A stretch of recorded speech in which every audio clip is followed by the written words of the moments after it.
Hello दोस्तों, आप सभी का the logical Indian YouTube channel में बहुत बहुत स्वागत है। मैं हूं एडवोकेट पंकज कुमार त्रिपाठी, लखनऊ से। आज हम महात्मा गांधी और डॉक्टर भीमराव अंबेडकर के बीच के सबसे बड़े असहमति पर चर्चा करेंगे। दोस्तों, आज हम लोग पूना पैक्ट के माध्यम से यह चर्चा करेंगे कि बाबा साहब क्या चाहते थे और बापू क्या चाहते थे। बाबा साहब जो चाहते थे, अगर उसको लागू कर दिया जाए, अब से लागू कर दिया जाए, तो क्या बदलाव होगा?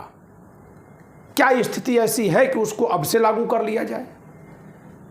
आप सबसे एक विनम्र निवेदन है कि यह चर्चा मेरी ओर से विचार विमर्श के उद्देश्य से की जा रही है कि आप सब एक बार अपना मत दीजिए। आपको लगता है कि बाबा साहब जो 1932 में चाह रहे थे, अगर वो उस समय लागू हो जाता तो स्थिति बदल जाती, और अगर उस समय नहीं लागू हुआ, आज लागू हो जाए तो फिर वो स्थिति बदल जाएगी? या अगर आपको लगता है कि ठीक है, उस समय तो स्थिति बदल जाती लेकिन अब लागू करने से कोई फ़ायदा नहीं है, तो ये भी विचार आप दे सकते हैं। अगर आपको लगता है कि नहीं, बाबा साहब जो चाहते थे वो होता तो उससे नुकसान होता, फ़ायदा नहीं होता जो गांधी जी कह रहे थे, तो वह विचार भी दे सकते हैं। कुल मिलाकर के आप अपना विचार स्वयं बनाइएगा और कमेंट में लिखिएगा। मैं इस वीडियो को आगे आरंभ करूं, इससे पहले मैं चाहूँगा कि आप वीडियो को शेयर कर दें, चैनल को सब्सक्राइब नहीं किए हो तो कर दें। अगर लगता है कि नहीं, मेरे विचार और जानने की बात करने हैं, तो कोई बात नहीं है, आप बहुत सारी वीडियोज़ मेरी नीचे पड़ी हुई हैं पहले से, उनको देखिए, फिर इसके बाद आप चैनल को सब्सक्राइब करिए और तब वीडियोज़ के शेयर करने में सहयोगी बनिए। मेरा प्रमुख कार्य भारत के संविधान की महत्ता की पुनर्स्थापना करना है। पुनर्स्थापना इसलिए कह रहा हूं क्योंकि आज हमारे देश में सांसद विधायक तक नहीं जानते कि संविधान कैसे काम करता है, कुछ नहीं जानते, और आम जनता वोटर तो जानते ही नहीं। सब लोग संविधान को केवल भक्ति भाव से या जरूरत के कारण मान रहे हैं। तो इसको लोग जाने, इसी नाते मैं ऐतिहासिक चर्चा करता हूं, सामाजिक चर्चा करता हूं, मनोवैज्ञानिक चर्चा करता हूं। चलिए, बाबा साहब क्या चाहते थे और बापू क्या चाहते थे, इस पर चर्चा करते हैं। दो प्रकार के निर्वाचक मंडल होते हैं। अंग्रेजों ने 1909 में, दोस्तों हो सकता है कि मेरी लिखावट में यहां भी मैं कुछ लिखूं इन महापुरुषों के चित्र पर, तो आप इसको बुरा मत मानिएगा। अंग्रेजों ने 1909 में भारत में पृथक निर्वाचक मंडल का सुझाव दिया था, व्यवस्था की थी। पृथक निर्वाचक मंडल, ये निर्वाचक मंडल क्या है? अलग अलग लोग अपने अपने अलग अलग लोगों को चुनेंगे। 1909 में भारत में पृथक निर्वाचक मंडल आया था, जिसमें मुसलमान अपने लिए अलग प्रतिनिधि चुनेंगे और शेष हिंदू अपने लिए अलग चुनेंगे। फिर से समझिएगा, 1909 में आया था। अब यही बात आगे चलती रही। अब हम आते हैं सीधे 1931 के गोलमेज सम्मेलन पर। बाबा साहब तीनों गोलमेज सम्मेलन में गए हैं। 1931 में ब्रिटिश सरकार इनके कहने पर इस बात के लिए सहमत हो जाती है कि वह अछूतों के लिए पृथक निर्वाचक मंडल की व्यवस्था करेगी। यानी कि जैसे मुसलमान लोग अपना प्रतिनिधि चुनेंगे अलग से, वैसे ही दलित लोग भी अपना प्रतिनिधि चुनेंगे अलग से, और शेष हिंदू लोग अपना चुनेंगे अलग से, यहां तक कि सिख लोग भी चुनेंगे अलग से। को हम 1932 की घोषणा कहते हैं। 1932 मैकडोनाल्ड कम्युनल अवार्ड कहते हैं इसको। यही घोषणा होते ही महात्मा गांधी जी विरोध पर उतर गए थे, और बाबा साहब की ये मांग थी जो उस घोषणा से अंग्रेज सरकार ने स्वीकार कर दी थी। यानी यहां पर बाबा साहब और बापू में मतभेद पैदा हो गया। बाबा साहब कहते हैं कि अगर अछूतों के लिए पृथक निर्वाचक मंडल की व्यवस्था नहीं की गई, तो संयुक्त हिंदुओं के साथ वो चुनाव में अगर आएंगे भी तो लोग उनको वोट नहीं देंगे, वो नहीं जीतेंगे, और इस प्रकार सदन में उनका प्रतिनिधि नहीं पहुंच पाएगा। उनके वर्ग के लोग, उनकी दर्द को जानने वाले, उनकी आवाज उठाने वाले लोग। क्योंकि बाबा साहब का यह मानना था, और इस पर मैं भी बहुत हद तक सहमत हूं, कि उस दर्द की पीड़ा के लिए उस वर्ग का व्यक्ति होना ही चाहिए। अगर इतना ही सब लोग उठाए होते तो वर्ग इतना पीछे क्यों चला गया होता। तो ये बात तो सही है, लेकिन सवाल ये था कि अगर लोग उस वर्ग के व्यक्ति को नहीं चुनेंगे तो फिर क्या होगा। क्या इसके लिए पृथक निर्वाचक मंडल, यानी जैसे कल्पना करिए कि लोकसभा का कहीं चुनाव हो तो वहां 3 मेंबर चुनाव में चुने जाएं, एक जो है सभी हिंदुओं के, एक मुसलमानों के और एक दलितों के। अब हर एक सीट के बदले में 1 सीट तो नहीं मिलेगी, 10 सीट लोकसभा की जो होगी उसके बदले में कहीं 2 सीट, उस पूरे 10 कॉन्स्टिट्यूएंसी को मिलाकर 2 सीट बना दी जाएगी मुसलमानों के लिए, 2 सीट बना दी जाएगी दलितों के लिए, क्योंकि उसके अनुपात में रखा जाएगा ना समाज के। तो 2 प्रतिनिधि खड़े होंगे चुनाव में, पृथक निर्वाचक मंडल है, दलित लोग अपने ही में से अपने एक नेता को वोट देंगे, एक व्यक्ति को वोट देंगे, चुनेंगे।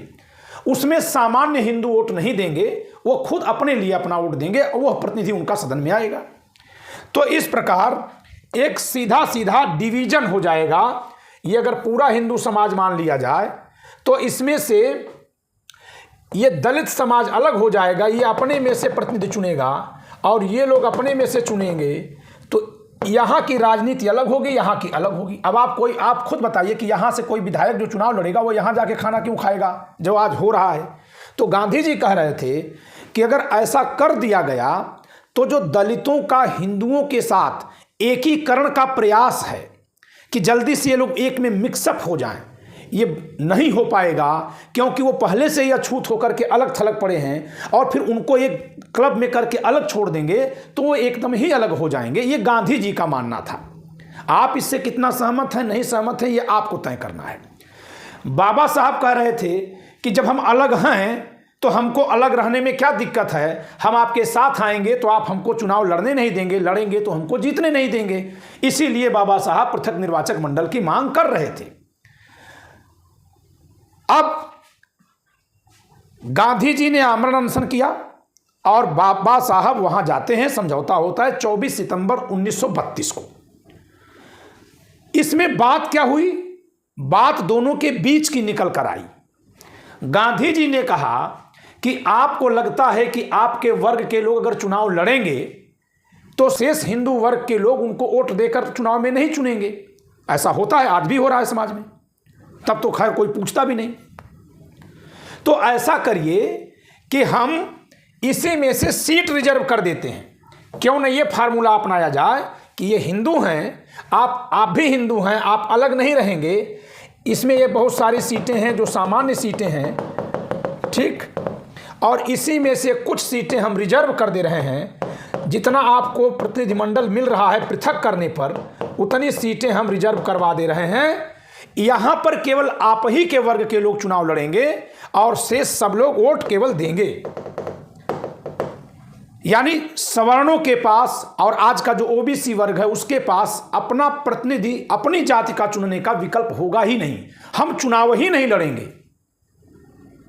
सोचा जाए तो दोस्तों, इनका विरोध तो शेष सवर्णों को कर देना चाहिए कि आपने तो हमको चुनाव लड़ने से रोक दिया है। वहां मैं खुद जिस विधानसभा का वासी हूं और जिस लोकसभा का वासी रहा हूं सन 2000 से पहले, हमारे यहां सुरक्षित सीट है मोहम्मदाबाद गोहना मऊ जिले में। हम तो वहां चुनाव लड़ने की सोच नहीं सकते। कब से नहीं सोच सकते, 1962 से। अब हम राजनीति करने कहीं और जाएंगे तो कहेंगे बाहरी है, तो हमारा अधिकार कहां से चला गया। और लोकसभा की सीट हम लोगों की लालगंज हुआ करती थी, आजमगढ़ की, सुरक्षित वो भी थी। तो हम एमपी का चुनाव भी नहीं लड़ सकते देश के लिए। अगर कुछ अपने इलाके से करना चाहें तो हम सदन में नहीं जा सकते। तो मैं तो कहता हूं कि महात्मा गांधी ने दलितों के साथ गलत किया कि नहीं किया, शेष समाज के साथ गलत करवा दिया। ये जहां जहां सीटें रिजर्व हो गई हैं वहां वहां का शेष मतदाता, शेष समाज का व्यक्ति तो चुनाव लड़ नहीं सकता, चुनाव ही नहीं लड़ सकता। अगर हम ये मान लें कि यहां से कोई दलित चुन के जाएगा तो सबका रिप्रेजेंटेशन करेगा, तो इसका उल्टा हम क्यों नहीं मान लेते कि यहां से कोई यादव जाएगा, मौर्य जाएगा, चौहान जाएगा, ब्राह्मण जाएगा तो वो भी सबका प्रतिनिधित्व करेगा। तो इसीलिए दोनों पक्षों से सोचना है आपको। और फिर हम लोग इस निष्कर्ष पर पहुंचेंगे अपने अपने तर्कों से कि क्या आज बाबा साहब की बात मान ली जाए। अब तक तो नहीं मानी गई। तो गांधी जी ने क्या कहा कि आपको यह लगता है कि आपके समाज के लोग सदन तक नहीं पहुंचेंगे क्योंकि शेष समाज के लोग उनको अछूत क्योंकि मानते हैं तो वोट नहीं देंगे, अपने से नीचा मानते हैं वोट ही नहीं देंगे। आज भी ये सब होता है समाज में। इसीलिए तो मैं कह रहा हूं कि सबके दिमाग में सबके ये बैठा है कि अपने से ऊपर वाला बनो, ऊपर वाले के साथ दिखो। तो इसके लिए कोई क्या कर सकता है? ये मनोविज्ञान है और यहीं का नहीं है, पूरी दुनिया का है। जिसका बेटा कनाडा अमेरिका जाता है वो बड़े शान से बात करता है, कि जिसका खाड़ी देश में जाता है वो बड़ी शान से बात करता है। हर कोई जब ऊपर की तरफ जाता है तो वो अपने को गौरवान्वित महसूस करता है। ये प्रकृति का नियम है, यही मनोविज्ञान है। इसको चलाने में कोई एनर्जी लगेगी ही नहीं, ये स्वाभाविक रूप से चलेगा। और ऊपर से जब कोई नीचे जाएगा तो उसको लोग मूर्ख कहते हैं, उसका विरोध करते हैं। तो चलिए आगे चलते हैं। ये पृथक निर्वाचक मंडल की मांग कर रहे थे और गांधी जी ने कहा संयुक्त निर्वाचक मंडल। गांधी जी कह रहे थे। तो इनकी जो चुनौती थी बाबा साहब की कि भाई हमारे समाज के लोग सदन में कैसे जाएंगे, गांधी जी ने मान लिया कि आपके लोगों के लिए हम अपने कुछ इलाके निश्चित कर देंगे। हम मतलब अपने अकेले नहीं है, वो शेष समाज के लोग वहां चुनाव ही नहीं लड़ेंगे और हम आप में से ही किसी को प्रतिनिधि मानकर भेजेंगे। तो अब जरा संविधान को समझिए। बाद में संविधान लागू होता है, संविधान बनाया जाता है, संविधान में यही वाली व्यवस्था बाबा साहब ने लिखी है। तो 1932 में तो बाबा साहब इनके खिलाफ हैं, हम लोगों को सबको ये लगता है। लेकिन जब 1948 से 50 तक में 49 तक में संविधान लिखने का मौका मिला है, तब तो बाबा साहब गांधी जी की ही बात को लिखे हुए हैं। और आरक्षण 10 वर्ष के लिए है। ये पूना पैक्ट का आरक्षण भी 10 वर्ष के लिए ही था, जो समय समय पर बढ़ाया गया। ये बढ़ाते बढ़ाते बढ़ाते बढ़ाते कहाँ तक ले आए? 1932। मान लीजिए इसके बाद चुनाव ही कितना हुआ होगा, लेकिन 1932 से जो चल रहा है अब ये आ गया 2022 नहीं 2030 तक जा चुका है। 100 वर्ष हो गया। तो अब जरा गांधी जी की बात तो मान लिया देश ने 100 वर्षों तक। बदलाव क्या हुआ ये देखिए। तमाम लोग एमपी एमएलए बन गए हैं, जीतन राम मांझी जी, मायावती जी, और समाज ये मान लेता है कि वो उनके नेता हैं। भाई वोट तो हम भी देते होंगे, हम सवर्ण हैं। तो जीतन राम मांझी जिस कॉन्स्टिट्यूएंसी से चुनाव जीतते होंगे उसी कॉन्स्टिट्यूएंसी से अगर वो सुरक्षित से लड़ रहे हैं, तो एक बात मैं स्पष्ट कर दूं, जरूरी नहीं कि जीतन राम मांझी जी और मायावती जी सुरक्षित सीटों से ही चुनाव लड़ें। उनको हक है कि वो किसी सीट से लड़ सकती हैं। हमारे लिए बंदिश है कि हम इतने से ही लड़ेंगे। तो अगर वो सुरक्षित सीट से चुनाव जीतती हैं तो जो वहां हारते हैं वो सब भी उसी वर्ग के प्रत्याशी होते हैं, लेकिन वो प्रतिनिधि अपने वर्ग की नहीं है। गांधी जी यही चाहते थे कि हम आपको अपना नेता मानेंगे, आप अपनों में से ही अपने का नेता मत बनिए, हम भी आपको अपना नेता माने। अब आपको यह सोचना है कि किसके विचार से सबको मिलाना आगे संभव हो सकता था। अगर हमको लगता है कि नहीं, बाबा साहब जो कह रहे थे कि पृथक निर्वाचक मंडल होना चाहिए एससी एसटी का, तो संविधान में संशोधन करके कर दिया जाए, क्या दिक्कत है? संविधान में संशोधन संभव है, लेकिन दो सवाल उठेंगे। एक तो कि बाबा साहब ने खुद जब संविधान बनाया तो 1932 में जिस बात को ये मनवाना चाह रहे थे, जिस पर गांधी जी नहीं माने तो ये नाराज हुए हैं, और फिर भी इनका जीवन बचाने के लिए इन्होंने अपनी उस मांग को छोड़ा है, जिसके लिए ये बहुत बड़े आदरणीय बन गए, नायक बन गए। हमारे समाज में जब कभी कोई अपनी मांग को, अपनी जिद को छोड़ता है किसी दूसरे के लिए, तो उसको नायक मान लिया जाता है। तो बाबा साहब के प्रतिष्ठा के पीछे एक बहुत बड़ा एक तथ्य यह भी है कि गांधी जी की जान बचाने के लिए उन्होंने अपने हिसाब से जो ठीक मानते थे उसको छोड़ दिया था। तो एक बात तो यह है कि 1932 में बाबा साहब जो चाह रहे थे वो 1948 से 1950 में जब संविधान लिखे, जब इन्हीं को मौका था, तो स्वयं अपनी वो 1932 वाली बात क्यों नहीं लिखे? एक बात। और क्या उस बात को आज लागू कर दिया जाए तो क्या होगा? क्योंकि जब मैं यहाँ कमेंट कर रहा हूँ, मैं देख रहा हूँ जाति भेद इतना ज़्यादा है हम लोगों के दिमाग में। यकीन मानिए कि मैं 20 वर्षों से पढ़ा रहा हूँ, मैं समाज से उस तरह से नहीं जुड़ा था। मेरे पास विद्यार्थी आते हैं, मुझे सम्मान देते हैं, मैं हर वर्ग के विद्यार्थियों को पढ़ाता हूँ। लेकिन जब मैंने समाज में वीडियोज डाली है तो मैं देख रहा हूँ कि अगर मैं थोड़ी सी आलोचना कर दे रहा हूँ उस समाज की जिससे मैं नहीं हूँ, तो वह समाज तुरंत हमारी जात पर हमला कर रहा है। यानी हम सवर्ण समाज की निंदा करें तब तो बहुत अच्छा है। एक भी सवर्ण गाली लिखने नहीं आया है। सच्चाई देखिए आप लोग कहते थे ना कि आपकी गर्दन कोई काट लेगा, कोई जीभ काट लेगा, कमेंट देख लीजिए। लेकिन मैं थोड़ी सी ही बात अगर कह दे रहा हूं कि आप भी अपने विधायकों से पूछिए, अपने सांसदों से पूछिए, पुणे समझौते के तहत जो ये 131 लोग जो आज संसद में बैठे हैं, जरा उनसे भी पूछिए। कॉलेजियम पे सवाल उठा तो रहे हैं कि सुप्रीम कोर्ट में ब्राह्मण है, हाई कोर्ट में ब्राह्मण है, जबकि ऐसा नहीं है। गलत आंकड़े हैं आपके पास। आइए हम हाई कोर्ट में दिखाते हैं कितने ब्राह्मण बचे हुए हैं। वो कौआ कान ले गया, वही चिल्ला रहे हैं लोग। और अगर ये इस तरह से कहेंगे तो फिर तो जब सभी ब्राह्मण खत्म हो जाएंगे तब भी कहेंगे कि नहीं वो मान्यताएं हैं इसलिए खराब है, तो अच्छा नहीं हो पाएगा। फिर ये कहिए कि आपको केवल पद चाहिए, व्यवस्था नहीं बदलना है ना, आपको व्यवस्था बदलनी है। वो चाहे आपके आने से हो और चाहे हमारे रहने से हो। और अगर कोई ये कहेगा कि नहीं हम आएंगे चाहे व्यवस्था बदले न बदले, तो फिर जो पहले से पड़ा हुआ है वो कहेगा तो हम क्यों हटें। तो जरा समझिएगा, हम लोग जो गलत लोग हैं उनको चिन्हित करें, चाहे वो किसी भी जाति या धर्म से हों। तो ये सवाल हम लोग या तो उठाएं कि 131 सांसद जो इस समय सदन में बैठे हैं, तमाम विधायक जो विधानसभाओं में बैठे हैं, कौन जो बाबा साहब और बापू के इस समझौते के तहत आरक्षित सीटों से आते हैं, वे उन्हीं का असली काम था संविधान के तहत समाज को जोड़ने का। सबसे बड़ा दायित्व तो उनका था। उनकी पहली जिम्मेदारी क्या है कि उस वर्ग से जिसकी चिंता थी बाबा साहब को, जो समाज में बहुत पीछे छूट गया था, उस वर्ग के हितों की पूरी तरह से रक्षा करना, उसको उठाना। लेकिन दूसरी बात, चूंकि उनको ऊपर के समाज से भी वोट लेना है, सबके प्रतिनिधि हैं, तो इस तरह से उठाना कि सबको जोड़ा जा सके। तो चलिए वो कितना जोड़ पाए नहीं जोड़ पाए इस पर तो ऊपर का समाज जब सवाल करे तो करे, लेकिन वो अपने वर्ग के हितों की कितनी आवाज़ उठाते हैं और आवाज़ उठाने में वो कितना जोड़ते हैं, ये दो प्रश्न हम लोगों को करना चाहिए। नहीं तो यह 100 वर्ष तक आरक्षण चला गया है। अब 1932 से देखें तो 2030 तक के लिए हो चुका है, तो 100 वर्षों के आगे, जबकि 10 वर्ष के लिए बाबा साहब 1932 के पूना पैक्ट में लिखवाए हैं।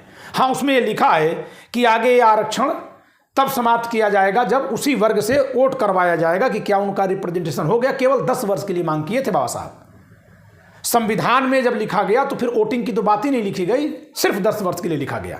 यही वो आरक्षण है जो 10 वर्ष के लिए लिखा गया है। शिक्षा और नौकरी का आरक्षण प्रतिनिधित्व पूरा होने तक लिखा गया है। तो दोनों का अंतर समझिए। अब बाबा साहब को मानने वाले बता दें कि 100 वर्ष तक कैसे चल रहा है। अगर बाबा साहब 10 वर्ष के लिए कहे थे तो यही तो समाज पूछता है उधर से। उस समाज को लगता है कि सारा आरक्षण 10 वर्ष के लिए था, नौकरियों वाला और शिक्षण संस्थानों वाला। इस समाज को लगता है कि नहीं, कोई भी आरक्षण 10 वर्ष के लिए ना हो, सब हमेशा के लिए हो जाए। तो ये दोनों गलत है ना, बीच का मार्ग चुनना पड़ेगा हमको।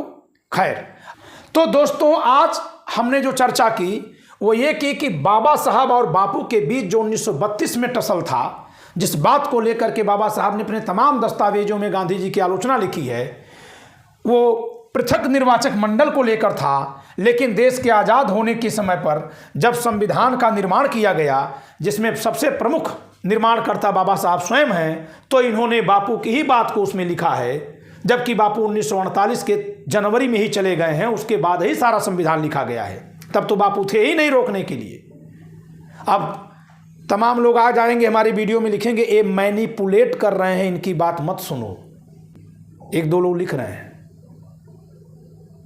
ये आपको वोट बैंक बनाकर रखना चाहते हैं। इस तरह के लिखने वाले ना, वो चाहते हैं कि भीड़ में एकदम धंसे रहें, किसी की तार्किक बात न सुने। इन लोगों का मकसद ये है, न कि हित साधना है। कभी भी अगर आपको कोई किसी दूसरे से अंध नफरत सिखाए या कभी भी कोई आपको किसी दूसरे से अंध मोहब्बत सिखाए, तो ये जान लीजिएगा कि वो आपकी बुद्धि को बंद करना चाहता है। अंध मोहब्बत, फलाना की पूजा करो, उनकी आलोचना मत करो, उन्होंने क्या किया कैसे किया, ये भी आपकी बुद्धि नहीं खुलने देना चाहता है। और जो अंध नफरत सिखाता है, फला को कभी मत मानना, उसको कभी अपना हित ऐसी मत मानना, एंटी मुस्लिम, एंटी ब्राह्मण, एंटी दलित, एंटी यादव एजेंडा चलाने वाले लोग, ये भी आपकी बुद्धि नहीं खुलने देना चाहते हैं। तो इसलिए मैं जो प्रश्न डाल रहा हूं 1932 के पूना पैक्ट पर, आप इसको जरा सुनिएगा और बताइएगा कि जो बीच का रास्ता निकाला गया पूना पैक्ट में आरक्षण के जरिए, अगर उससे भी बाबा साहब नाराज थे, तो पहला सवाल बनता है कि स्वयं बाबा साहब ने संविधान में बापू की और अपने बीच किए गए समझौते पर ही व्यवस्था क्यों कर दी? क्यों नहीं वो बात लिख दिए जिसको बाबा साहब जब कह रहे थे बापू नहीं माने थे?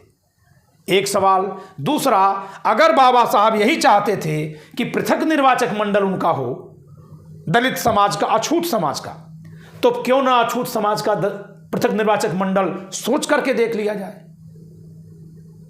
चर्चा कर ली जाए, चिंतन कर लिया जाए, विचार कर लिया जाए, लागू नहीं कर दिया जाए। मैं कह रहा हूं, सोचने का मतलब दिमाग में प्रयोग करना कि अगर ऐसा करेंगे तो क्या होगा। पूरे उत्तर प्रदेश में 20 या 25 या 50 या 100 जितने भी जनसंख्या के अनुपात में प्रतिनिधि होंगे, उतने विधायक अलग से चुने जाएंगे, वही लोग केवल चुनेंगे अपना विधायक। बना ली जाए व्यवस्था, पृथक निर्वाचक मंडल यही तो था। तो मैंने ये 2 सवाल आज के वीडियो में उठाए हैं कि बाबा साहब 1932 में अंग्रेजों द्वारा प्रस्तावित जो पृथक निर्वाचक मंडल स्वीकार कर रहे थे, बल्कि उसकी मांग करके आए थे, जब उसका गांधी जी ने विरोध किया और उसके बाद ये बीच का समझौता जो निकल कर आया, तो क्या बाबा साहब समझौता के बाद भी दुखी थे? अगर थे तो संविधान में उन्होंने समझौते के हिसाब से ही बात क्यों लिख दी? पहली बात, कहीं बहस में क्यों नहीं आया कि नहीं पृथक निर्वाचक मंडल आना चाहिए, अब गांधी जी जा चुके हैं, अब मुझे पूरा अवसर मिला है, अब तो कोई नाराज होने वाला नहीं है, अब कोई अनशन करने वाला नहीं है।